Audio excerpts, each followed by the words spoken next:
Putin bad news. Low attendance at summit leads to jokes about Putin's uncomfortable handshake with an ally. The scant turnout of African leaders for this week's Russia-Africa conference in St. Petersburg was the target of some derision directed at Russian President Vladimir Putin on Wednesday. Putin has firmly grasped his esteemed African ally and shows no signs of letting go. When Putin shook hands with Abiy Ahmed, the Ethiopian prime minister felt a little embarrassed, according to a post on Nexta, a Belarusian news agency's Telegram channel. On Thursday, the Russia-Africa summit will begin, but just 17 African heads of state are anticipated to attend in person, down from 43 in 2019. On the other hand, Russia has announced that 32 more African countries will be sending government representatives or ambassadors. According to the Associated Press, when asked why there were so few African heads of state at the summit, Kremlin spokesman Dmitry Peskov blamed brazen interference by the US, France and other states through their diplomatic missions in African countries and attempts to put pressure on the leadership of these countries in order to prevent their active participation in the forum.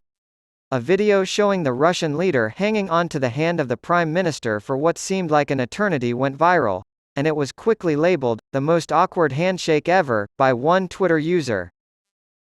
Perhaps they were acting for the sake of publicity, the person remarked, but to not move for that amount of time is almost difficult to do, in response to a Twitter tweet about the meeting from Russian state media source Sputnik. Some social media users were far harsher in their criticism of Putin during discussions of the summit. In response to the choice of certain African leaders to stay at home, Ukrainian advisor to the Minister of Internal Affairs Anton Gerashenko referred to Russia as a food terrorist and blackmailer on Twitter.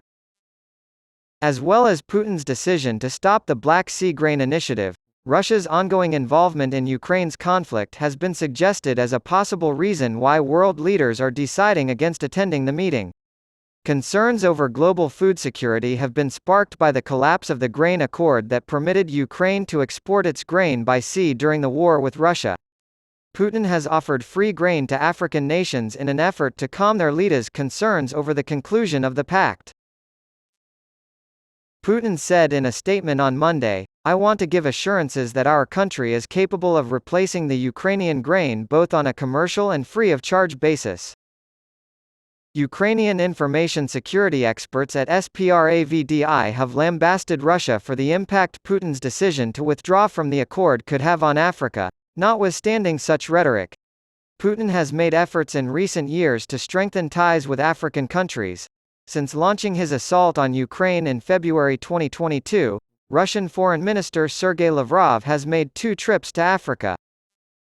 The Wagner Group, a group of Russian mercenaries, have protected the Central African Republic and Mali, and have expanded their operations across the continent. Russia is also a significant supplier of armaments to African countries.